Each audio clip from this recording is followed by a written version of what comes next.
I was 48 years old when I finally realized that the only approval I ever needed was my own. And that's the moment my entire life flipped.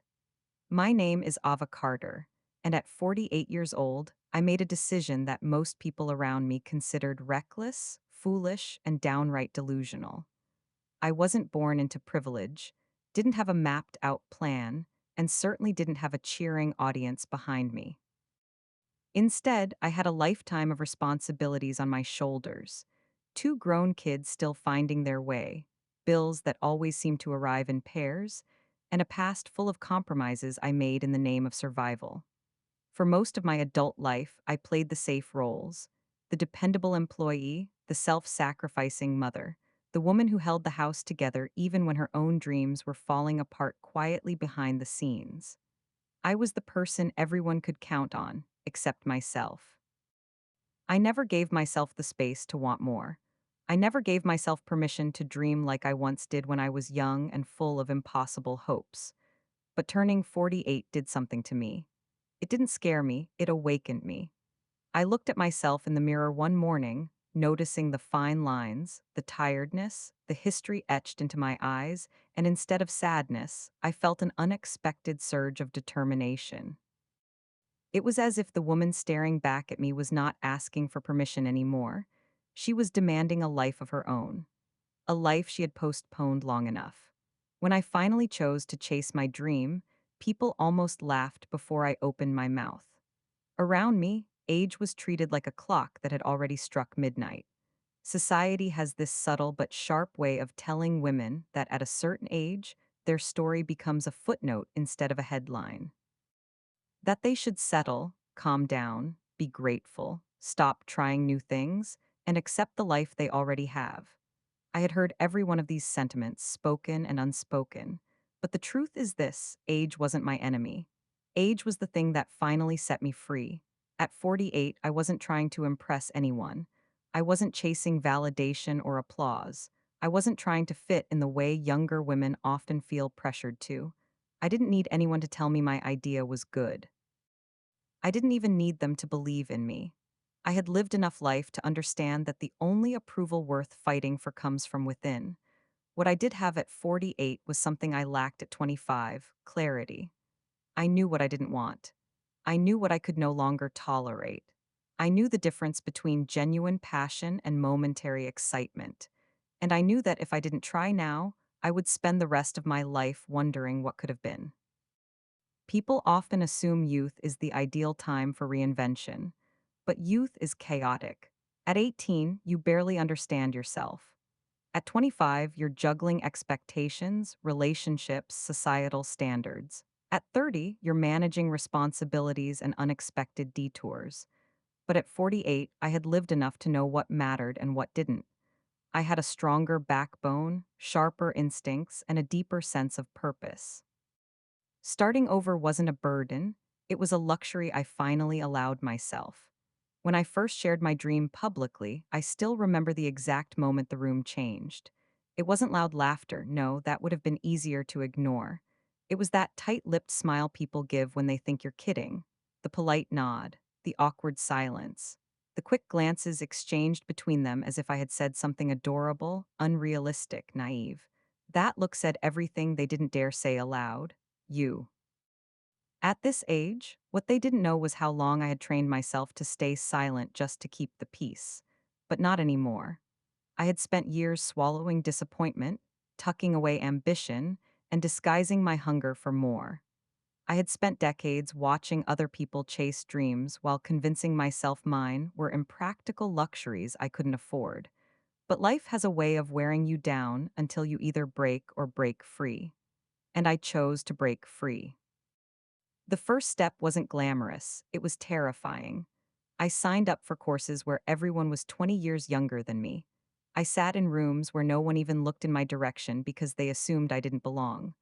I stood in lines with people who moved faster, learned quicker, adapted easily. Meanwhile, I had to relearn everything: technology, terminology, confidence. My hands trembled every time I opened a new textbook. My throat tightened every time I walked into a classroom. My heart pounded every time I introduced myself. But each time I pushed myself through the discomfort, something inside me grew stronger. I wasn't competing with the young, I was competing with the woman I used to be, the woman who had once believed she had run out of time. Slowly, painfully, relentlessly, I trained myself into someone new. I woke up earlier than ever before because I knew my window of time was smaller. I stayed up late studying because I didn't want to waste a single opportunity. I practiced skills until they became muscle memory because I had no safety net if I failed. Unlike the younger ones, I knew this wasn't a trial run for me, this was my second chance at life. And then something unexpected happened. The more I pushed myself, the more I began to separate from the crowd.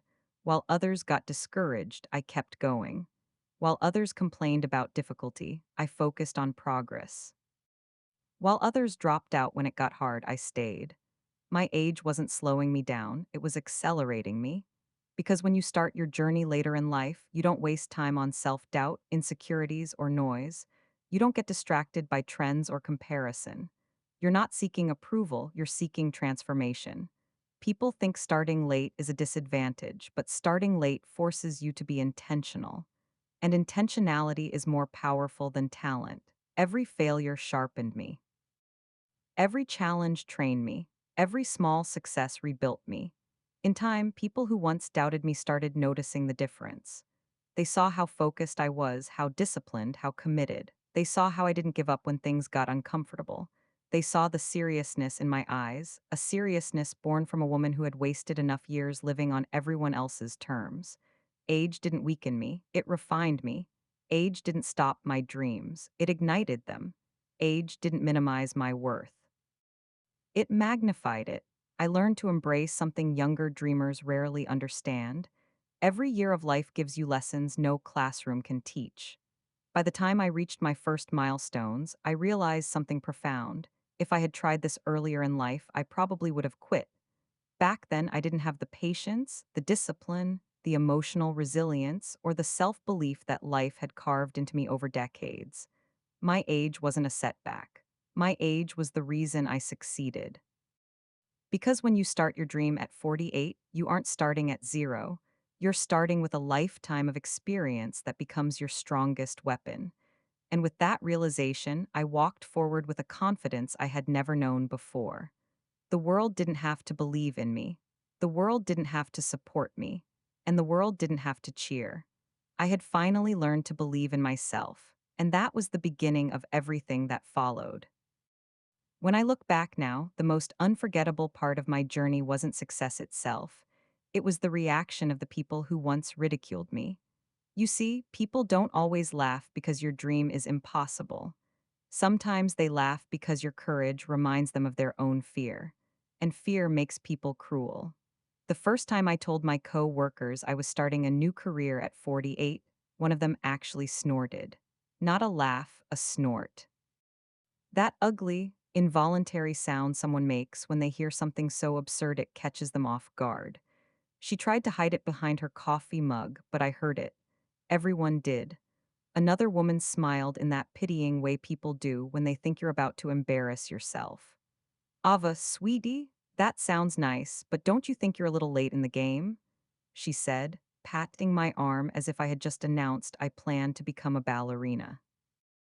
Someone else, someone I once considered a friend, said, "Honestly, Ava, you should just enjoy life now. You've worked enough. Why stress yourself trying to compete with young people? It'll only disappoint you." I remember standing there, listening to them, feeling the familiar sting of humiliation sweep through me. But beneath the sting, something else was building. A heat, a fire, a kind of energy I had never felt before. Their doubt didn't discourage me, it sparked me. Because in their disbelief, I saw a reflection of how small they expected me to stay. And suddenly, staying small felt unbearable. But here's the thing, they weren't the only ones. My family wasn't exactly supportive either. My sister told me I was going through a midlife crisis and that I should just keep things stable. My cousin said I was chasing childish fantasies. A relative even joked at a family gathering, "What's next, Ava? Are you gonna start a rock band too?" Everyone had something to say. Everyone thought they knew what was best for me. Everyone assumed failure was my only possible outcome. What none of them understood was that I had already survived more painful things in life than their opinions. I had survived heartbreak, financial collapses, years of self neglect, and the exhaustion of being a woman who always put herself last. What was one more layer of doubt? What was one more voice telling me I couldn't do it? I had listened to those voices my whole life. This time I wasn't listening, so I went quiet, not defeated, strategic. I stopped explaining myself. I stopped trying to convince people. I stopped giving updates, asking for advice, or seeking approval. I built a wall of silence around my dream, not to hide it, but to protect it. And then I got to work. While they spent their evenings scrolling on their phones, I spent mine studying. While they wasted time gossiping, I spent hours developing new skills. While they laughed about me behind my back, I poured everything I had into my future. I learned faster than I expected. I adapted quicker than I imagined. Slowly, the impossible began taking shape. Then one day, almost quietly, small signs of success appeared. The first time a client praised my work. The first time I earned money from the new career. The first time someone said, Ava, you're actually really good at this. These moments weren't loud, but they lit me from within. And the people who had mocked me, they noticed. It didn't happen all at once. It happened gradually, like a shift in the weather. Their tone changed, their expressions changed, their questions changed. Well, how's that little project of yours going? Oh, you're still doing that? You're really serious about this, huh? The snide remarks faded. The sarcastic smiles disappeared. The doubt in their voices softened. And the more I succeeded, the quieter they became. But the real turning point, the moment I will never forget, was when someone who once ridiculed me privately messaged me asking for advice. This was a woman who had laughed the loudest. She had been the first to say I was too old, out of touch, and wasting time. And here she was, humbled, asking if I could help her start something similar because she felt stuck in her life. There was no apology, no acknowledgement of her cruelty, just need. And I remember staring at that message for a long time, not out of bitterness, though I had every right to feel it, not out of pride, even though I earned it, but out of a strange, quiet understanding. I realized then that people mock what they don't have the courage to attempt. Their laughter wasn't about me, it was about their own limitations, and I had outgrown those limitations. There were others too, people who had once dismissed me, suddenly trying to befriend me, compliment me, or associate themselves with my success. Ava, I always knew you had potential. I was telling everyone you'd do well. You've really inspired me. Inspired them? They once treated my dream like a joke, but life has a beautiful way of shifting the balance. Those who mocked you will eventually witness your rise. Those who doubted you will eventually recognize your strength. Those who underestimated you will eventually realize they were wrong. And the best part? When you rise, you don't rise to prove them wrong. You rise because you finally chose yourself. By the time people began acknowledging my success, something inside me had changed so deeply that their opinions felt irrelevant. Their praise didn't thrill me. Their approval didn't validate me. Their recognition didn't impact me. I had outgrown the need for external validation. I had built my confidence from the ashes of every insult, every doubt, every laugh I endured. The same people who mocked me didn't watch me rise because they believed in me. They watched because I rose so high they could no longer ignore me. And that realization was more satisfying than any applause could ever be. If someone had asked me at 30 who I was, I would have answered with a list of roles: mother, employee, sister, caretaker. I would have described myself by the responsibilities I carried and the people I took care of. But at 48, when I stepped into the unknown, I realized something heartbreaking and liberating at the same time. I didn't fully know myself. Not the woman behind the roles, not the person beneath the obligations. I had been so busy surviving life that I had never stopped to build myself. The moment I committed to this new journey, everything around me shifted. Not because the world changed, but because I did. I started to rebuild myself from the ground up, piece by piece, skill by skill, identity by identity. It began with learning, hard, humbling learning. I still remember the first time I opened the course dashboard. The screen felt like a foreign universe, tabs everywhere. terminology I didn't recognize, tutorials moving faster than my brain could absorb, instructions that assumed I already knew the basics, when in reality, I knew almost nothing. The younger ones breezed through. They clicked with confidence, typed with ease, understood immediately. Meanwhile, I sat there, furrowing my eyebrows, squinting at the screen, rewinding every tutorial 3 times, taking handwritten notes like a student from the 1990s because it helped things stick. It was slow. It was uncomfortable. It was frustrating, but I didn't quit. I couldn't quit.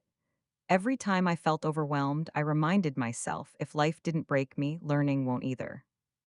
So I kept going, and as I learned the technical skills, step by step, night after night, something subtle began to shift inside me. The more skills I gathered, the more capable I felt. And the more capable I felt, the more confident I became. Confidence wasn't a sudden explosion. It grew quietly, like dawn creeping across the sky. One night, after hours of practice, I tried something that had previously felt impossible for me. When it worked smoothly, perfectly, I sat back in my chair and just stared at the screen. Not because of the result, but because of the realization that washed over me. I was changing. I was growing. I was becoming someone new. Not a younger version of myself. Not a version shaped by others' expectations, but a woman built from intentional choices. After a while, the fear began to fade. The hesitation dissolved. I stopped seeing myself as someone starting late and started seeing myself as someone brave enough to start at all. My learning routine became sacred. Early mornings with coffee and textbooks, late nights practicing until my eyes burned, afternoons working through mistakes without shame. Every moment was a small decision that whispered, "You're worth the effort." And as my skills sharpened, something else kept happening. My identity reshaped itself. I noticed it in my posture first. I stood taller, shoulders back, as if my spine remembered it was meant to carry strength, not just burdens. Then in my voice, I began speaking with clarity, not apology. Then in my choices, I started walking away from things that drained me and walking toward things that built me. Confidence didn't make me louder. It made me calmer, steadier, rooted. For the first time in my life, I wasn't reacting to life, I was directing it. One of the turning points came when an instructor asked the class a question. Normally, I stayed quiet, too worried about sounding foolish. But that day, without thinking, I raised my hand and answered. My voice didn't shake. My answer was correct. And when the instructor praised it, I didn't shrink, I accepted it. That one moment changed me. Not because I was right, but because I allowed myself to be seen. Another moment came when a younger classmate asked me for help, me. The 48-year-old woman who once felt out of place. The one who used to double check basic steps. The one who had felt miles behind everyone else. Helping that student wasn't about ego, it was about realization. I wasn't behind anymore. I wasn't the slow one. I wasn't the outsider. I was becoming skilled, competent, capable. And capability is one of the strongest forms of identity. As months passed, my skills transformed from shaky attempts into practiced precision. Tasks that once took me hours took minutes. Challenges that once scared me became exciting. Tools that once confused me became extensions of my hands. But the biggest transformation wasn't technical, it was emotional. For years, I had defined myself by what I lacked: not educated enough, not experienced enough, not confident enough, not young enough. I carried those beliefs so long they felt like facts. But every new skill chipped away at those lies. Every accomplishment rewrote a part of my story. Every moment of growth whispered, "You are more than you think." I wasn't just building a career, I was building a woman I could finally be proud of. And gradually, the Ava I used to be, the one who apologized for taking up space, who dimmed her light to make others comfortable, who shrank herself to avoid judgment, began fading. In her place stood a woman who had rebuilt herself with intention, a woman who understood her value. A woman who no longer begged the world for permission to exist. A woman who realized she wasn't too old, she was finally ready. Identity is not made once. It's rebuilt every time you dare to grow beyond the limits placed on you. And I rebuilt mine one skill, one breakthrough, one hard earned victory at a time. By the time I completed my training and stepped into my new career fully, I wasn't just prepared, I was transformed. I no longer felt like someone pretending to belong. I felt like someone who had earned her place. I built my skills, I built my confidence, but more importantly, I built myself. People see the final result of someone's success and assume it was a straight path, clean, fast, and predictable. But my path was anything but that.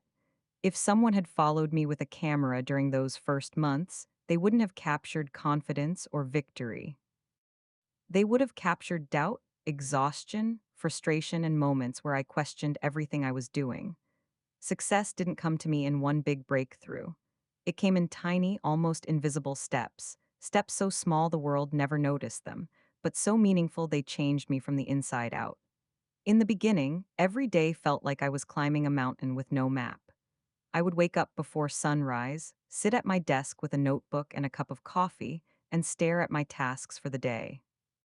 Some mornings I felt unstoppable.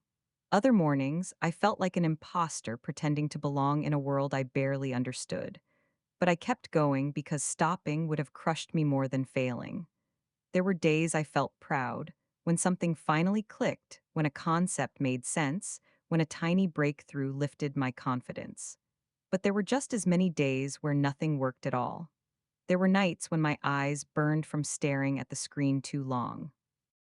Nights when I found mistakes I didn't know how to fix. Nights when I cried out of pure frustration, not because I was weak, but because I cared so deeply about succeeding. And through all of this, there was no applause, no audience, no support group, just me, my determination, and the quiet hum of my laptop. I remember one particular night more clearly than most. I was working on a project that was way above my current skill level, something I had no business attempting. But I wanted to test myself, to stretch myself. I spent 6 straight hours trying to get something to work, but every attempt failed. At 2 a.m., I put my head on my desk, exhausted, drained, overwhelmed. I thought about quitting, just for a moment, just long enough to imagine how simple life would be if I gave up the dream and returned to the routine everyone expected of me. But then something inside me, the same fire that had pushed me to start at 48, forced me to lift my head. I whispered to myself, "You didn't come this far to stop here." And I kept going. That night around 3:17 a.m., it worked. Not because I was gifted, not because I got lucky. It worked because I refused to stop. That's when I learned one of the most important truths of my journey. Success isn't something you chase, it's something you commit to until it has no choice but to show up. And slowly it did. My first paid job came silently, without fireworks. A small client who needed simple help. The money wasn't much, but when I received it, I held my phone against my chest and closed my eyes in gratitude. Not because of the amount, because of what it represented. Proof that I could do this. Proof that someone valued my work. Proof that I wasn't delusional for dreaming at 48. I didn't celebrate publicly. I didn't announce it online. I didn't tell the people who mocked me. I simply allowed myself a private moment of pride.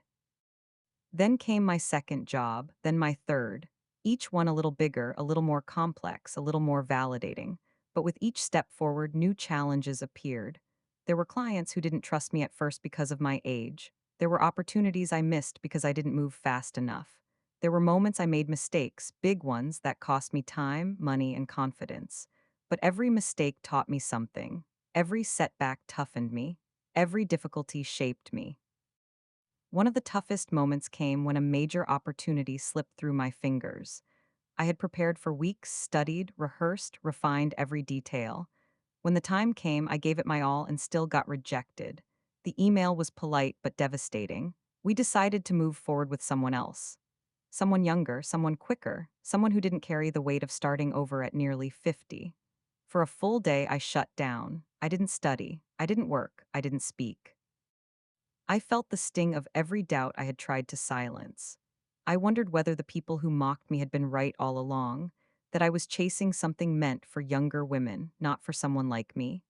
But that night, as I sat in my living room, the house quiet and dim, I realized something powerful. I had survived far worse in life than not getting an opportunity. So I got up the next morning and continued. not with the same excitement, not with the same energy, but with resilience, the kind that grows in the dark, not the light. And here's the thing about resilience: it doesn't eliminate pain, it teaches you to keep walking through it. Weeks turned into months, my work improved, my confidence solidified, my skills sharpened. And slowly, very slowly, the opportunities I once thought unreachable began coming to me. I landed a client who paid me more for one project than I used to earn in a week at my old job. I completed work that even I couldn't believe I was capable of. And then one day, unexpectedly, quietly, my name began circulating in circles I never imagined I'd be part of. People began saying, "Ask Ava, she's the best at this." Me, Ava, the woman who once fumbled through basic instructions, the woman who was laughed at for daring to dream, the woman who started at 48. Success didn't arrive with a parade. It arrived like sunrise, slow, steady, impossible to stop. It came from every night I refused to quit. Every morning I decided to try again. Every moment I kept going even when it felt pointless. Success didn't happen overnight, but it happened because I earned it, not through talent or luck, but through grit, patience, and the unshakable belief that it wasn't too late for me. And once success arrived, it stayed. Because nothing built slowly, intentionally, and painfully ever falls apart easily. People think the most satisfying part of success is the moment you finally make it: the money, the recognition, the freedom. But for me, the real moment, the unexpected one, came when the same people who once doubted me started coming back into my life with their heads lowered, voices softened, and egos quietly tucked away. I never chased revenge. I never sought validation. I never wanted anyone to admit they were wrong. All I ever wanted was to build a life I wasn't afraid to live. But life has its own poetic justice, and I experienced it in the most stunning way. It started with a message from someone I used to work with, someone who had laughed the loudest when I first shared my dream. I remember her exact words years earlier. "Ava, come on, at your age, just be realistic." Now her message said, "Hey, can I talk to you? I'm thinking of changing careers and I don't know where to start." I sat there staring at my phone, overwhelmed not by pride, but by the irony. Years ago, her words had stung like a slap.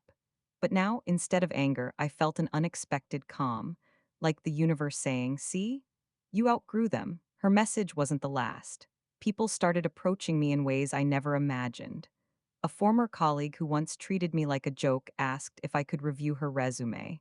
A relative who dismissed my dreams asked how to start online training.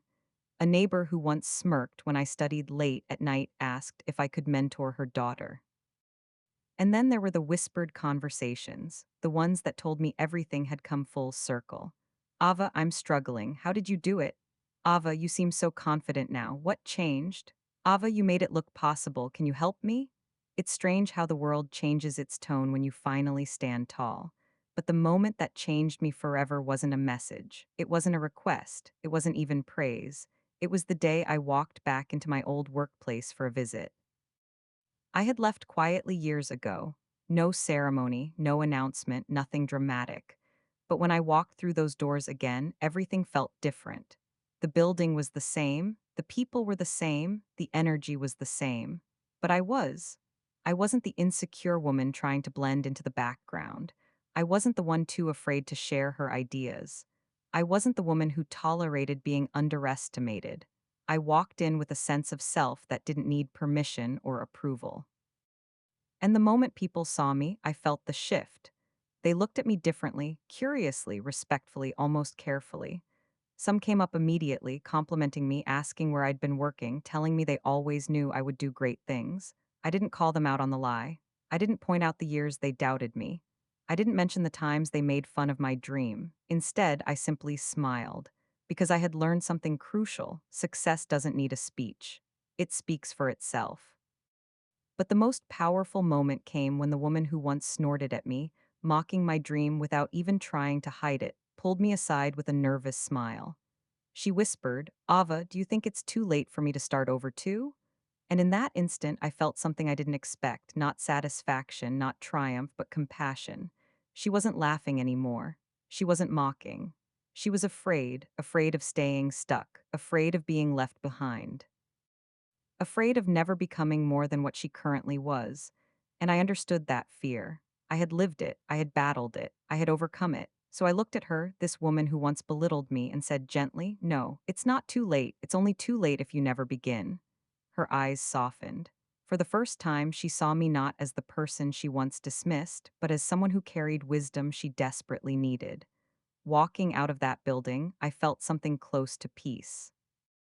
Not because I won, but because I no longer needed to.